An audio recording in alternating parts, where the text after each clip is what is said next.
ప్రియ దేవుని బిడ్డలారా, బైబిల్ చదవటం వినటం వల్ల మనలో విశ్వాసం పెరుగుతుంది. మన మార్గానికి త్రోవ చూపుతుంది. సమస్త జనులను శిష్యులనుగా చేయుడి మత్తయి 28:19 వచనంలో దేవుని వాక్యం తెలియచేస్తోంది. తెలుగు బైబిల్స్ను ఆర్ఆర్కే మూర్తి గారు రీసెర్చ్ చేసి విశ్లేషణ చేసిన బైబిల్లోని ప్రతి అధ్యాయాలను వచనాలను వరుస క్రమంలో అనగా ఆదికాండం నుండి ప్రకటనా గ్రంథం వరకు ఇవ్వబడుతుంది. ప్రతి ఒక్కరూ ఆధ్యాత్మికంగా విశ్వాసంలో బలపడి మీ జీవితంలో ఎదుర్కొంటున్న సమస్యల నుండి విడుదల పొందండి. ప్రతి ఒక్కరూ మీ దీవెన టీవీని సబ్స్క్రైబ్ చేసి ఈ వాక్యాన్ని లైక్ చేసి మీ మిత్రులకు బంధువులకు షేర్ చేయండి. దేవుని సువార్తను ప్రకటింపబడుటలో మీరు పాలిభాగస్తులు కండి. ప్రియ శ్రోతలు, ఈ రోజున మన పాఠం యోనా గ్రంథం 2వ అధ్యాయం 5 నుండి 7వ వచనం వరకు సావధానంగా వినండి. యోనా ప్రార్థిస్తున్నాడు. దేవా, ప్రాణాంతము వచ్చునంతగా జలములు నన్ను చుట్టుకొని ఉన్నవి, సముద్రాగాధము నన్ను ఆవరించి ఉన్నది, సముద్రపు నాచు నా తలకు చుట్టుకొని ఉన్నది. నేను మరెన్నటికీ ఎక్కి రాకుండా భూమి గడియలు వేయబడి ఉన్నవి. పర్వతముల పునాదులలోనికి నేను దిగి ఉన్నాను. నా దేవా యెహోవా, నీవు నా ప్రాణమును కూపములో నుండి పైకి రప్పించావు. కూపములో నుండి నా ప్రాణము నాలో మూర్ఛెల్లగా నేను యెహోవా నిన్ను జ్ఞాపకం చేసుకుంటున్నాను. పరిశుద్ధాలయములోనికి నీ వద్దకు నా మనవి వచ్చింది. శ్రోతలు వింటున్నారా? యోనా ప్రార్థించాడు. యోనా ప్రార్థన దేవుడు విన్నాడు, మొరాలకించాడు. మరణానికి యోనా భయపడడు. మరణాంధకారపు లోయలో గుండా దేవుడు తనను బ్రతికి బయటికి తేగలడు. మరణశ్రమలు తనను చుట్టుముట్టాయి. ప్రవాహాలు, తరంగాలు అతణ్ణి ఆవరించాయి. ప్రాణాంతక పరిస్థితి. కీర్తనలు 69, 1, 2 వచనాలు. దావీదు ఇలాగే ప్రార్థించాడు. దేవా, జలములు నా ప్రాణము మీద పొర్లుతున్నాయి, నన్ను రక్షించు. నిలువరాని అగాధమైన దొంగ ఊబిలో నేను దిగబడిపోతున్నాను. వరదలు నన్ను ముంచివేస్తున్నాయి. కీర్తనలు 18, వచనం 5. పాతాళపు పాశములు నన్ను అరికట్టగా, మరణపు ఉరులు నన్ను ఆవరించగా, నా శ్రమలో నేను యెహోవాకు మొర్రపెట్టాను. నేను దేవునికి ప్రార్థన చేశాను. విలాపవాక్యములు 3వ అధ్యాయం 54వ వచనం. నీళ్లు నా తలమీదుగా పారాయి, నాశనమైపోయాను అనుకున్నాను. సముద్రపు నాచు యోనా తలకు చుట్టుకుంది. పర్వతాల పునాదుల్లోకి దిగిపోయాడు. పర్వతాల అడుగుదాకా పడిపోయాడు యోనా. కీర్తనలు 18, 15 వచనం. యెహోవా, నీ నాసికారంధ్రముల ఊపిరిని నీవు ఒడిగా విడువగా, నీ గద్దింపునకు ప్రవాహముల అడుగు భాగములు కనపడ్డాయి. భూమి పునాదులు బయటపడ్డాయి. భూమి గడియలు వేసి ఉన్నాయి. మళ్లీ నేనెన్నడూ ఎక్కిరాలేను. నీవు బతికించకపోతే నా గతి ఇంతే. నీవే నాకు దిక్కు. శరణు యెహోవా, శరణు. నీవే నా ప్రాణాన్ని కూపములో నుండి పైకి చేదగలవు. చేదుకో యెహోవా, శరణాగతుణ్ణి. ఇది అగాధ కూపం. యోబు గ్రంథం 17వ అధ్యాయం 14వ వచనంలో ఇదే మాట పలకబడింది. నీవు నాకు తండ్రివని గోతితో, నీవు నాకు తల్లివని చెల్లెలివని పురుగుతో నేను మనవి చేస్తున్నాను. అధోగతిలో ఉన్నాను. నా ప్రాణానికి ఇది మూర్ఛ. నేను చచ్చిపోయాను. ఇది మరణకూపం, మృతుల స్థలం, షయోల్ అంటూ యోనా ప్రార్థిస్తున్నాడు. నా దేవా యెహోవా, నన్ను కూపములో నుండి పైకి రప్పించావు. ఇది జలసమాధి. చేప కడుపే నా సమాధి. నన్ను పైకి రప్పించేవాడవు నీవే. నీవే నా పునరుత్థానము, నా జీవము. దేవా యెహోవా, నీవు నన్ను కనికరించావు. నా ప్రార్థన ఆలకించావు. నా మెదడు నరాలన్నీ స్తంభించిపోయాయి. నా కండ్లు మూతలు పడిపోతున్నాయి. నేను మూర్ఛిల్లాను. అపస్మారక స్థితిలోకి వచ్చాను. కీర్తనలు 143, 3, 4 వచనాలలో ఇలాంటి ఆక్రందనే వినపడుతోంది. గాఢాంధకారంలో పడిపోయాను, నా ఆత్మ నాలో కృంగిపోయింది. యెహోవా, నేను నిన్ను జ్ఞాపకం చేసుకుంటున్నాను. ఈ జ్ఞాపకము నాకు రక్షణార్థమైనది. 119 కీర్తన 55 వచనం. యెహోవా, రాత్రివేళ నీ నామమును స్మరణ చేస్తున్నాను. నీ నామస్మరణ నాకు మరణశ్రమ నుండి విడుదల. దేవా, నీ పరిశుద్ధాలయము తట్టు చూస్తున్నాను. నీ పరిశుద్ధాలయములో నుండి నా మనవి నీవు విన్నావు. 137 కీర్తనలో బబులోను నదుల వద్ద కూర్చున్నప్పుడు వారు సీయోనును జ్ఞాపకం చేసుకొని ఏడ్చారు. 63 కీర్తనలో దావీదన్నాడు, దేవా, నా దేవుడవు నీవే, వేకువనే నిన్ను వెతుకుతాను. నీ బలమును నీ ప్రభావమును చూడాలని పరిశుద్ధాలయమందు నేనెంతో ఆశతో నీ తట్టు కనిపెట్టుకొని ఉన్నాను. సోదరీ సోదరులారా, వింటున్నారా? జలములు నన్ను చుట్టుకొని ఉన్నాయి. ఇది నాకు ప్రాణాంతకం అని యోనా వాపోతున్నాడు.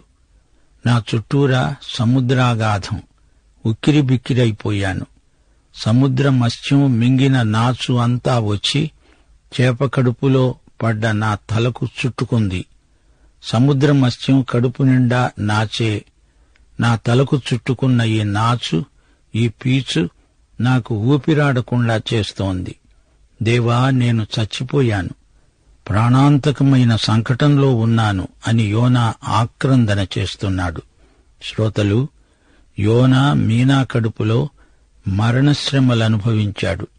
నాపైన భూమి తలుపులు మూసుకున్నాయి, గడియలు బిగించబడ్డాయి. మరణానికి ఇది వాక్చిత్రం. భూమి తలుపులు మూయబడినవి అంటే నేను చచ్చిపోయాను అని అర్థం. ఈ మరణకూపంలో నుండి నన్ను ఉద్ధరించే నా దేవుడవు నీవే. నన్ను సజీవంగా లేపగలవాడవు నీవే. నాకు పునరుత్థాన జీవం ప్రసాదిస్తావు. అపోస్తలుల కార్యములు 2వ అధ్యాయం 25 నుండి 31 వచనం వరకు పేతురు తన పెంతెకోస్తు ప్రసంగంలో అన్నాడు, ఇది ప్రవచనం. నీవు నా ఆత్మను పాతాళములో విడిచిపెట్టవు, నీ పరిశుద్ధుణ్ణి కుళ్ళు పట్టనీయవు. క్రీస్తు పాతాళములో విడువబడలేదు, ఆయన శరీరము కుళ్ళిపోలేదని దావీదు ముందుగా తెలుసుకొని ఆయన పునరుత్థానాన్ని గురించి చెప్పాడు. పునరుత్థానమే గొప్ప అద్భుతం. సమాధిలో యేసు శవం కుళ్ళుపట్టలేదు, భూమి ఆయన భౌతిక కాయాన్ని భద్రపరిచింది. అలాగే సముద్ర మత్స్యం యోనా శరీరాన్ని భద్రపరిచింది. కాని యోనా శరీరం కుళ్ళుపట్టలేదా అంటే అది శవం కాబట్టి అది చెడిపోయి ఉండవచ్చు. లాజరు శవం సమాధిలో ఉంది, అది కంపు కొడుతుంది. యోహాను సువార్త 11వ అధ్యాయం 39వ వచనం. మార్త అన్నది, ప్రభూ, అతడు చనిపోయి 4 దినములైనది గనుక వాసన కొడుతుంది. యేసు లాజరును బ్రతికించినట్లు యోనా కూడా బ్రతికి చేపకడుపులో నుండి బయటపడ్డాడు. దేవునికి స్తోత్రం. యోనా స్పష్టం చేస్తున్నాడు, తాను చనిపోయాడు, బ్రతికాడు. బ్రతికి ఈ మాటలు రాస్తున్నాడు. యోనా అద్భుతం పునరుత్థానమే. చేప కడుపులో 3 రోజులు బతికి ఉండడం కాదు, చనిపోయి 3వ రోజు చేప కడుపులో నుండి లేచి రావడం, అది గొప్ప అద్భుతం. యేసుక్రీస్తు పునరుత్థానాన్ని ఇంత తేటగా ప్రవచించిన మరే గ్రంథము పాత నిబంధనలో లేదు.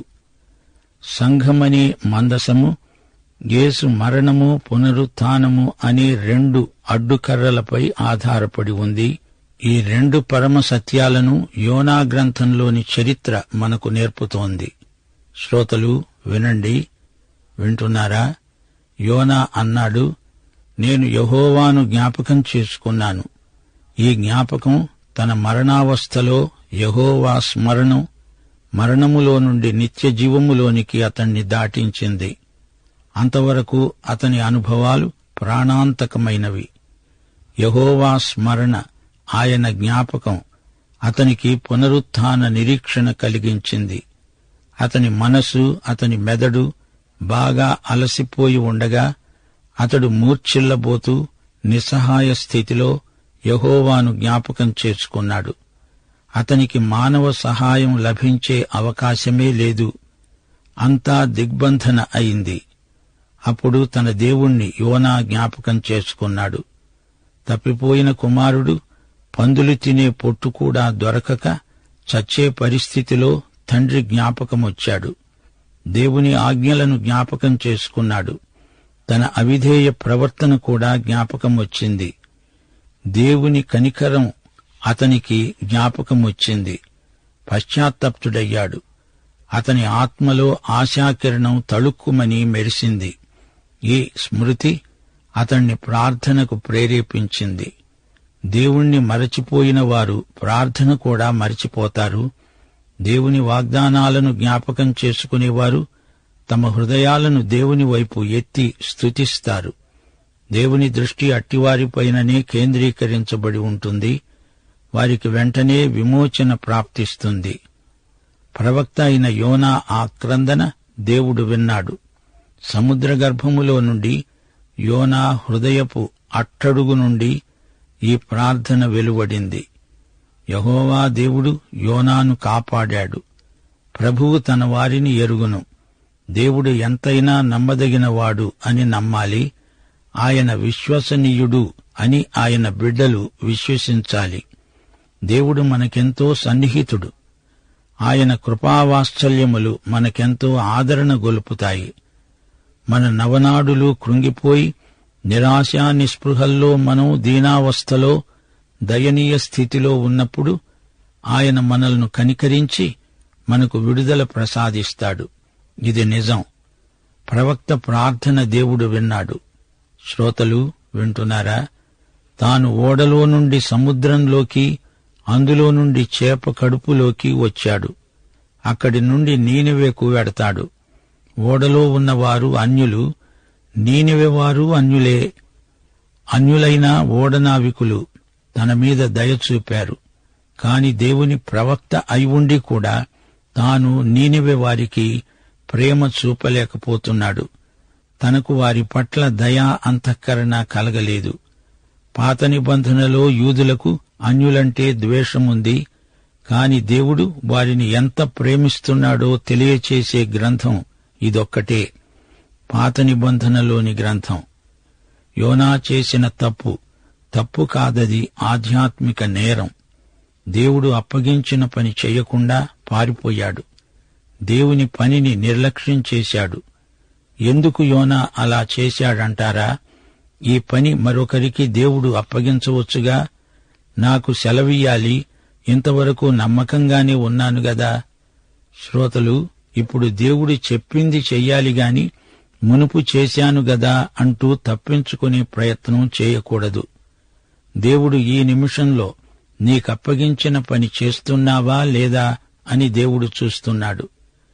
యోనా అనుకుని ఉండవచ్చు, నినెవే వారికి బోధించి ప్రయోజనం లేదు, వారు నా మాట లెక్క చెయ్యరు, వారు నశించాల్సిందే. అయితే అసలు సంగతేమిటంటే వారికి నిజమైన దేవుడెవరో తెలియదు. ఇప్పుడొక ఇశ్రాయేలీయుడు పరాయివాడు వెళ్లి చెబితే వింటారా, నమ్ముతారా? ఈ అనుమానాలకు ఆస్కారం లేదు. దేవుని ఆత్మ ఎలాంటి వారినైనా నొప్పించగలడు, ఒప్పించగలడు. వారు విన్నా వినకపోయినా చెప్పి తీరాలి. నినెవీయులు మా జాతికి, దేశానికి, రాజ్యానికి విరోధులు, వారికి బోధించేదేమిటి అని యోనా అనుకుంటే అది గొప్ప తప్పు. నినెవే వారిలో నుండే దేవుడు ఎవరినన్నా లేపి వారి చేతనే బోధ చేయించవచ్చు గదా అంటే అది సరైన కారణం కాదు. జాతీయ విభేదాలు, జాతి వెలి విధానాలు దేవుని వల్ల కలిగినవి కావు. దేవుడు పక్షపాతి కాడు అని పేతురు కొర్నేలి ఇంటిలో ప్రసంగించాడు. అలాంటి భావాలు గల యోనాను దేవుడు శిక్షించాడు. అతనికి కర్తవ్యాన్ని దేవుడు ఉపదేశించాడు. దేవుడు తన చిత్తాన్ని బెత్తం వాడి తన ప్రవక్తకు నేర్పాడు. పౌలు ఒకవేళ గర్వించి తన ప్రజ్ఞను బట్టి అతిశయిస్తాడేమో అని దేవుడు అతని శరీరంలో ముల్లు ఉండనిచ్చాడు. యోనా క్షణికోద్రేకంతో స్వంత తీర్మానం చేసుకుని యొప్పే నుండి తర్షీషుకు పారిపోవాలని చూచాడు. సముద్రంలో తనను పడేసినప్పుడు అంతా అయిపోయిందనుకున్నాడు. గాని దేవుడు అతని జీవితాన్ని పొడిగించాడు, బతికించి వాడుకున్నాడు. మరణపు అంచున నిలిచి దేవుని కృపను అభ్యర్థించాడు. ప్రార్థన ద్వారా నిరీక్షణ కలిగింది, అతని విశ్వాసం బలపడింది. దేవుడు యోనా ప్రార్థనను మనవిని విన్నాడు. పరిశుద్ధాలయములోనికి నీ వద్దకు నా మనవి వచ్చింది అంటున్నాడు యోనా. పేతురు చెరసాల నిర్బంధంలో ఉన్నప్పుడు, పౌలు ప్రయాణించే ఓడ బద్దలైనప్పుడు, యోహాను పత్మసులో ఉన్నప్పుడు దేవుడు వారికి తోడై ఉన్నాడు. ఆదాము ఏదెను తోట నుండి బహిష్కృతుడయ్యాడు. యోబు తన కుటుంబానికి దూరమైపోయాడు. అయితే ప్రార్థన ద్వారా శ్రమానుభవము, సహనము నేర్చుకున్నాడు. దేవుని కృపాసహితమైన క్రమశిక్షణ పశ్చాత్తాపానికి నడిపిస్తుంది. నా ప్రాణము నాలో మూర్ఛిల్లింది అంటూ యోనా తన దయనీయ స్థితిని దేవునికి చెప్పుకుంటున్నాడు. మానసికంగా ఎంతో కృంగిపోయాడు యోనా. ఏ మానవుడు తనకు సాయం చేసే అవకాశం లేదు. తాను దేవునికి అవిధేయుడై పరారి అయి వెడుతున్నాడు. ఆ దేవుడే తనను క్షమించాలి. తనను బ్రతికించగల దేవునికే మొర్ర పెడుతున్నాడు. దేవుని ఆజ్ఞను కాదని దేవుని పనిని నిర్లక్ష్యం చేసి తన స్వంత ఆలోచన చొప్పున ఈ విధంగా ఆపదను కొని తెచ్చుకున్నాడు. దేవుని కనికరాన్ని మాత్రమే ఇప్పుడు అభ్యర్థించగలడు. పశ్చాత్తప్తుడైన యోనాకు దేవుని యందు, ఆయన కనికరమందు నమ్మకం ఉంది. దేవుని వాగ్దానములను తలపోసుకొని ఆయన క్షమాభిక్ష కోసమై ప్రార్థిస్తున్నాడు యోనా. తన ప్రవక్త చేసిన ప్రార్థన దేవుడు తప్పక వింటాడు. సత్వరమే జవాబిస్తాడని యోనాకు తెలుసు. సముద్ర గర్భం నుండి చేసిన విజ్ఞాపన దేవుడు విన్నాడు. మరణము నుండి జీవములోనికి తన దాసుణ్ణి దాటించాడు. దేవుని సామీప్యము, దేవుని కృప మనకెంతో ఆదరణ గొలుపుతాయి. మన దయనీయ స్థితిలో ఆయన మనలను జ్ఞాపకం చేసుకుంటాడు. దేవునికి స్తోత్రం. శ్రోతలు వింటున్నారా? యోనా పరిశుద్ధ దేవాలయాన్ని చనిపోతూ కూడా జ్ఞాపకం చేసుకుంటున్నాడు.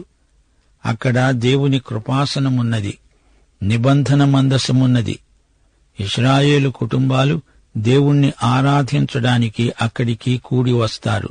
ఇశ్రాయేలుకు దేవుడైన యెహోవా తన ప్రజలను కలుసుకొని వారిని ఆశీర్వదించే స్థలమది. సత్య ఏకదేవారాధన కేంద్రమది. ఆత్మతో సత్యముతో ఆరాధించేవారే దేవుని పని చేయడానికి యోగ్యులు. ప్రార్థన మానిన వారికి దేవుని పనియందు ఆసక్తి ఉండదు. ప్రార్థన విశ్వాసి చేతులను బలపరుస్తుంది. మోకాళ్లు దేవుని సన్నిధిలో వంగినప్పుడే పనిచేసే చేతులు బలపడతాయి. కీర్తనకారుడి ప్రార్థన ఇదే: నా ప్రాణము దేవుని కొరకు తృష్ణగొంటున్నది. దేవా, నీకోసమై నా ప్రాణము ఆశపడుతున్నది. దేవుని సన్నిధికి నేనెప్పుడు వస్తాను? ఆయన సన్నిధిని నేను ఎప్పుడు కనపడతాను? యోనాకు ఇదే ఆశ, తృష్ణ కలిగాయి. యోనా అంటున్నాడు, నన్ను సముద్ర అగాధంలో పడేశావు. నీ అలలన్నీ, నీ తరంగములన్నీ నా మీదుగా పొర్లి పారి ఉన్నాయి. శ్రోతలు, దేవుని తీర్పులో ఎంతో నైతిక ప్రయోజనముంది. దేవుని బిడ్డలు క్రమశిక్షితులు. తండ్రి శిక్షను కుమారులు తృణీకరించరు. పాతాళ గర్భములో పడి యోనా ఆక్రందన చేశాడు. యాకోబు పత్రిక 5వ అధ్యాయం 13వ వచనం ఏమంటోంది? మీలో ఎవనికైనా శ్రమ సంభవించిందా? అతడు ప్రార్థన చెయ్యాలి. ప్రభువు నామమున ప్రార్థించేవాడెవడో అతడు రక్షించబడతాడు. తప్పిపోయిన కుమారునికి బుద్ధి వచ్చినప్పుడు అతడు నా తండ్రి అంటూ తన తండ్రిని జ్ఞాపకం చేసుకున్నాడు. ఇక్కడ తప్పిపోయిన ప్రవక్త అగాధ కూపంలో నా దేవా యెహోవా అంటూ ఆక్రందన చేస్తున్నాడు. ఇప్పుడు యోనా ఒంటరిగా బాధామధ్యంలో పాతాళ గర్భంలో ఉండి దేవునికి మొర్ర పెడుతున్నాడు. మనిషి తన మరణ సమయంలో భయంకరమైన ఒంటరితనం అనుభవిస్తాడు. ప్రభు ఈ మహాబాధ మన కోసమే అనుభవించాడు. యోహాను సువార్త 16వ అధ్యాయం 31-32 వచనాలు.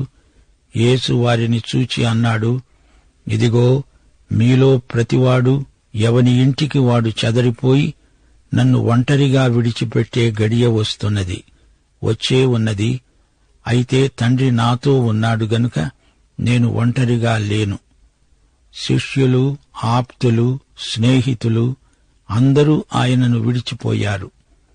తన మరణ వేదనంతా ఆయనే ఒంటరిగా భరించాడు. నా దేవా, నా దేవా, నన్నెందుకు చేయి విడిచావు అనే ప్రభువు ప్రశ్నకు జవాబు నీవు, నేను. అయితే ఇక్కడ సముద్రకూపంలో యోనా ఒక్కడే దేవుని వైపు చేతులు పైకెత్తి ప్రార్థిస్తున్నాడు. భూమి గడియలు బిగించింది, సముద్ర గర్భం నోరు తెరిచింది. దేవుడు మృతులను బ్రతికించగలడు. యోనాను బ్రతికించాడు. దేవునికి స్తోత్రం. పాఠం ఇంతటితో సమాప్తం. మన ప్రభువైన యేసుక్రీస్తు వారి దివ్య కృప, తండ్రి అయిన దేవుని పరమ ప్రేమ, పరిశుద్ధాత్మ యొక్క అన్యోన్య సహవాసము మనకందరికీ సదాకాలము తోడై ఉండునుగాక. ఆమేన్.